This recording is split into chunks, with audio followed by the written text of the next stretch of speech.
Here's the answers to the homework. It was called More Transversals Practice. More Transversals Practice. So let me know what questions you have over this before we teach our slope lesson. Number 3 on the homework. I am so glad you asked about this because this will really show you when you're supposed to keep both answers and when you're not supposed to keep both answers. Let's work number 3. All right, we have angle 2 and we have angle 5. Those are alternate interior angles. And let's see.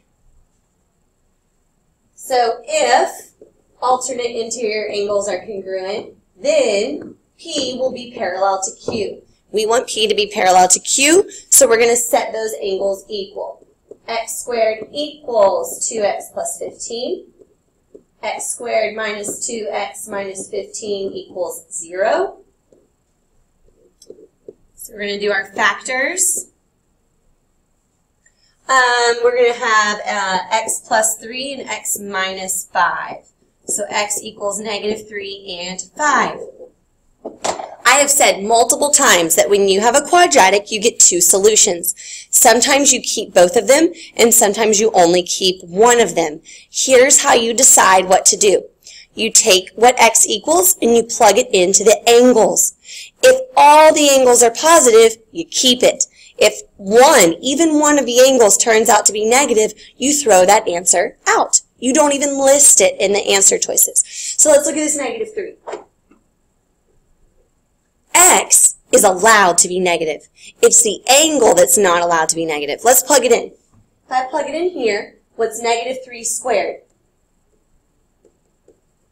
Positive 9. We're good. Let's check the other one. Let's plug it in here. 2 times negative 3 is negative 6. Negative 6 plus 15, measure of angle 5, is 9. They both equal positive 9, so we keep both answers. We keep both answers. Let's look at 4a. It says in the directions that these are parallelograms with opposite sides parallel. So we are given that the left is parallel to the right and the top is parallel to the bottom. We can start by doing alternate interior angles if we want. 35, 35, 52, 52. So we know 7x minus 11 equals 52 because they're alternate interior angles. That was weird. So that's how you can solve for x. You know that alternate interior angles are congruent if your lines are parallel. To find y, there's 2 ways to go about that. You could use your theorems and you could say, oh, this one and this one are same side interior angles. So they're going to add up to 180. So you can find the sum of 52 and 35 and subtract it from 180. That's one way to look at it. Another way to look at it is you can find triangles. Triangles always, their angles always sum to 180. So once again, you do 35 plus 52 and you would subtract it from 180. Either way, that's going to get you your y. All right, let's take a look at 4c. I was only asked about y, so we're going to use our favorite same side interior angles postulate. This angle and this angle are same side interior angles. Do you see how we put that little arc? That means y wants the whole angle. You want to use the whole angle, not part of that angle because a ray has been drawn through it. So anyways, you're going to add these up, 53, and you're going to subtract it from 180. Oh, my 5s look like S's. Because same side interior angles are supplementary. So always be on the lookout for same side interior angles. Supplementary. So it's 180 minus 53. Okay, so we have a new lesson today. It is called slope. Okay, so we are going to change gears. We just kind of finished up parallel lines. You had a long quiz over it. That was kind of like a mini test, except it was a daily grade. You need to hold on to that quiz because we're not going to talk about parallel lines a whole lot more until the test. It's almost like our unit has 2 separate parts. It's like partitioned. So we're going to start slope, but you need to remember all your parallel line stuff, and then we're going to have a test over all of it together. Okay? So what do you think of when you hear the word slope? Hopefully you think of these things from last year. Vertical over horizontal change, rise over run, y minus y over x minus x, which is also called delta y over delta x. All right, so these are all different ways that we could describe slope. Here are the 4 different slopes a given line could have. So we've got, what's this first one? What's the slope of that red line? 0. I'm going to move the circle. You should write these down in your notes. Even though it's a review, I want you to have it in your notes. This would be a negative slope. This would be a positive slope. And here we have an undefined slope. So I'm going to give you a minute to write these down in your notes. Oh, you had a song? So other than your song, positive, negative, undefined, 0, besides that, all right, so a tip for these. People usually get 0 and undefined mixed up. And just a reminder, you probably already learned this. You can take this line and you can turn it into a Z. Z for 0. And you can take this line and you can turn it into a U for undefined. So if you can turn it into a Z, it has 0 slope. If you can turn it into a U, it has undefined slope. Also, I also think about it as like a person is walking along the road. And if you're walking along the road and it's flat, you're not climbing any. You're not sloping any. You're sloping 0. But what if I asked you to walk along a road that went like this? You'd be like, that's impossible. Undefined. You know, like I can't even say a slope because it's so steep that I can't even walk on it without like rock climbing equipment. So I don't know if that helps at all. All right. Why is slope relevant? So slope is all around us. If you've ever been skiing, they name the slopes different colors, and those colors are related to how steep the mountain is, right? Like a black diamond, double black diamond would be a very steep, treacherous part.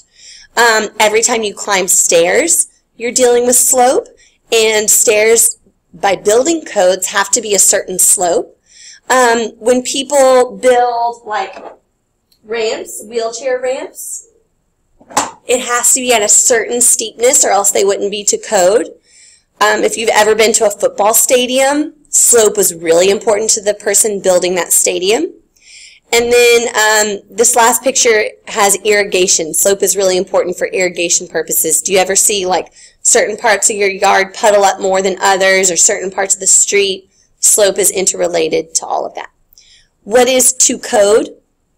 Oh, so there's building codes. Like my husband as an architect, before he draws anything, he has to look up, every city has different building codes. So some cities might say a wheelchair ramp is safe if it's at a slope of 1/12. In other cities might say, oh, nope, it's only safe if it's at a slope of 1/13.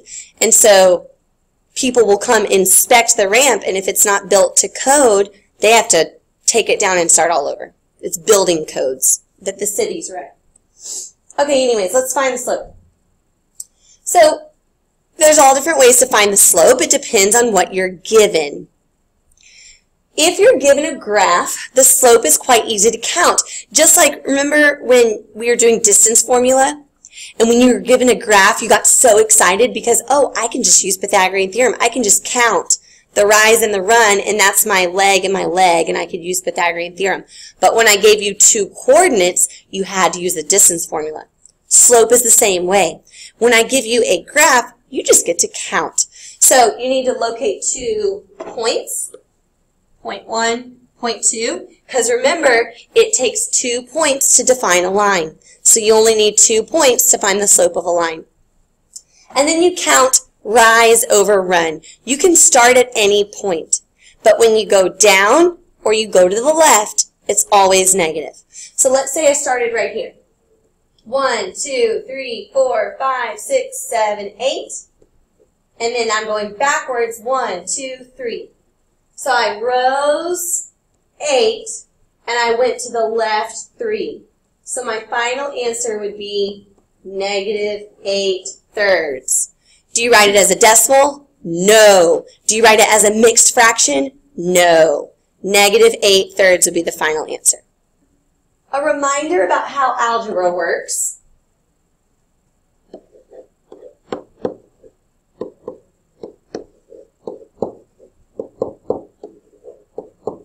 Just want to remind you that all three of these are equivalent. These are all the same number. So the negative can go in the numerator, it can go in the denominator, or it can go out front. I like it better out front. This is the better answer. But it's not wrong if you put it in the numerator or the denominator. Now, if you put it in both the numerator and the denominator, then it would be wrong. So the best way to write it is out front. But if you're like typing it or something, you know, it can go in the numerator and it means the same thing. Okay? Now, quite often, you might be given a line that doesn't have 2 dots already bolded for you. So in this example, what's the slope of line G? Well, you're going to need to find 2 points, and it can't just be any 2 points. It has to be 2 whole number points. I always start by looking at the x and the y-intercept to see if those would be good points. In this example, the y-intercept is at negative 3. It's at a beautiful point. But the x-intercept, look, it looks like it's kind of between 7 and 8. Don't use that one because it's not a whole number. So you would need to find another one that's a whole number. And to me, it looks like that's a good one. I know it's hard to see from your screen, but to me, that looks like a good point that's crossing at a whole number. So then I would do my rise over my run. 1, 2, 1, 2, 3, 4, 5. So I rose 2 and I ran 5. I never went down, I never went to the left, so it's positive. Once again, we keep it in fraction form. The next method is when you are not given a graph, and this is what we call the formula method. This is just, like I said, like distance formula and like midpoint formula. So this is when you're given 2 coordinates, delta y over delta x. You find the difference in your y's and you divide it by the difference in your x's. The only mistake that students usually make with this is that sometimes they accidentally put the x in the numerator and the y in the denominator and they get it wrong. Okay? All right, let's find the slope given 2 points. If you like doing this, you can do just like we did with distance and midpoint. You can circle your x's and underline your y's. All right, so it does say y2 minus y1. Once again, it doesn't matter which one you start with, but you do have to start with that same coordinate both times. So if I'm going to start over here with this 2, then I need to start with that coordinate both times. 2 minus 4 over 4 minus negative 5. Y minus y over x minus x. So we get negative 2 over 9. So our final answer is negative 2/9. Remember that negative can be in the numerator or you can put it out front. They are equally correct. Next one. Circle your x's and underline your y's. Negative 2 minus 0 over negative 8 minus 6. So we've got negative 2 over negative 14. Now this is a big deal. I'm frozen. Okay. This is a big deal. You have to simplify your answer all the time, every time, without fail. Don't ask if you have to simplify your answer because the answer is yes. This, negative 2 over negative 14, would be a wrong answer. Every time you have to simplify your answer. So this reduces to 1/7. The negatives cancel, and the 2 over 14 reduces to 1/7. Okay? That is the final answer. Yay! So what happens on number 4, guys? Circle, circle, underline, underline. Y minus y over x minus x. If you put that in your calculator, it is going to say error. It's not even going to give you an answer. And why is that? Because the denominator is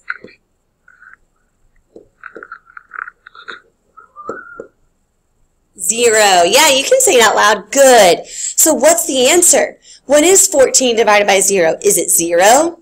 No. So remember, it's illegal in math to divide by 0. It's one of those huge no-nos. We do not divide by 0. And so what we write down as our answer when we have a 0 in the denominator is undefined. That's a clue. When you get error on your calculator, when you go to your calculator and do 14 divided by 0, enter, it's going to say error, and so the answer is undefined. That is a vertical line at x equals 9. It's a vertical line at x equals 9. So it has undefined slope. Okay? Let's try this next one. Y minus y over x minus x. 0 over 2a. I could care less what's in the denominator because we know that algebra laws say that 0 divided by anything is 0. So do you see the difference? The answer to 4 was undefined. The answer to 3, don't ask why it says 4 and then 3. I don't even know. The answer to 3 is 0. There is a difference. What is 0 divided by 0 then? Oh my goodness, that's a really long answer. Find the slope of a line that crosses the x-axis at 8 and the y-axis at -2. Let's write out some coordinates. That way we have some coordinates to work with. If it crosses the x-axis at 8, that would mean y is 0 and x is 8.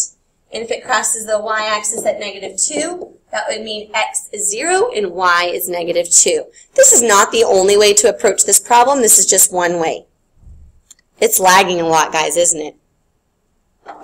Okay, so if we were to do y minus y over x minus x, we would get -2 over -8.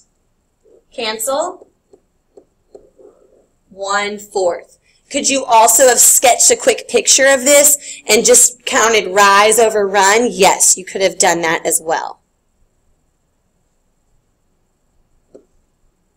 Okay, let's get into the K-level problems and then you can go. This can be the last problem. Okay, a line with a slope of 3/4 passes through points 4, -5, and 12, y. So this one is one of our Jeopardy problems. I give you the answer and you're trying to come up with the question, kind of, sort of. So we know the slope is 3/4. Go ahead and write 3/4 equals in your notes. That's the answer. Now we're going to do delta y over delta x. Circle, circle, underline, underline. Y minus y over x minus x. We're going to simplify a little bit. 3/4 equals y plus 5 over 8. Now, I realize you can just see that, oh, 4 times 2 is 8. So 3 times 2 is 6. What plus 5 equals 6? Well, it's 1. So if you want to reason through it and just use your common sense, go for it. But what's the mathematical way to solve for y? It is to cross multiply. 8 times 3 is 24. 4 times y plus 5 would be 4y plus 20. Notice how I distributed there, very important. And then you can subtract 20. 4 equals 4y, divide by 4, y equals 1. So we set up our problem and we cross multiplied. Okay, let's try another one. The slope is 5/4, that is given. Circle your x's and underline your y's. Delta y, so it's y minus y over x minus x. Step 2, clean it up. Do some spring cleaning. Let's see, what do we have there? Negative, nope, not 21, sorry.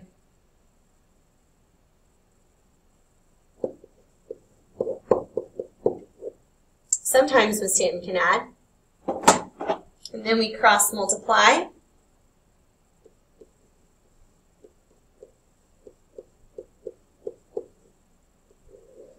Make sure you distribute. Make sure you distribute, make sure you distribute. Add 40 to both sides. Divide by 5.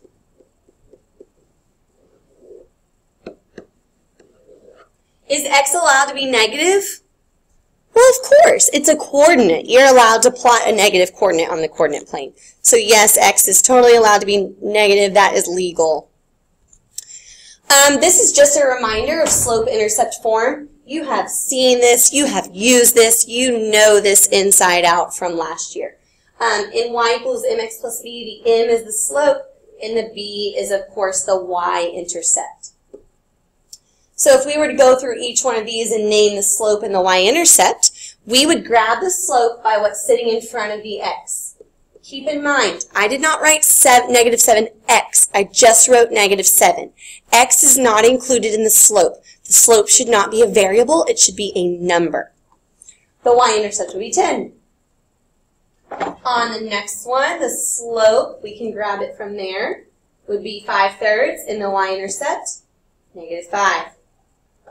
Here, the slope is sitting right here. We do not write negative x for our slope. That is not the answer. It's negative 1 because there's an understood 1 sitting in front of the x. And then 8 is, of course, our y-intercept. This one's a little bit trickier. On this one, the slope is 1/2. There's a 1 sitting in front of that x, so the slope is a fraction on that one. And then the y-intercept is negative 3. And the last thing that we're going to do today is write the equation of a line that's been graphed for us. So all you need to write this equation for this line is an M and a B. The B you can take right from your graph. You don't have to do any sort of equation. You just see it on the graph. For the M, we just count to find our slope. Rise 1, 2, 3, 4, 5, 6. Run backwards 1, 2, 3, 4. So I went up 6 and I went backwards 4. That's going to reduce to negative 3/2. So our equation would be y equals mx plus b. And that is a reminder of how to write the equation of a line given a graph. If you needed to do the opposite of that, how would you actually graph the line? Well, you would start right here. You would start at the y-intercept, negative 5, 1, 2, 3, 4, 5, and you would put your first dot. How many points determine a line? 2. So you only need 2 points to graph a line. You only need 2 points. So where am I going to get the other point? Well, I'm going to rise 2, and I'm going to run backwards 3. So I'm going to rise 1, 2, and I'm going to go to the left 1, 2, 3. It only takes 2 points. Could I keep going up 2 over 3, up 2 over 3? Sure you could. Or you could just find a straight edge. Always use a straight edge, unlike Miss Stanton on the board. And you could draw yourself the line. X equals negative 9. Ooh, so what's the slope on this one? The way to graph a vertical or a horizontal line is, since x is negative 9, you go to the x-axis. You count 1, 2, backwards, 1, 2, 3, 4, 5, 6, 7, 8, 9. And you realize that your line is stuck at negative 9. It's not allowed to be any other x value. So you know it can be any y at once, but it's stuck at negative 9 for all of eternity. So you just fill in negative 9 all the way up and all the way down. So the slope would be undefined. And the y-intercept would be, it's never going to touch the y-axis, so it would be none. Okay, your homework is called Slope of a Line. See you tomorrow.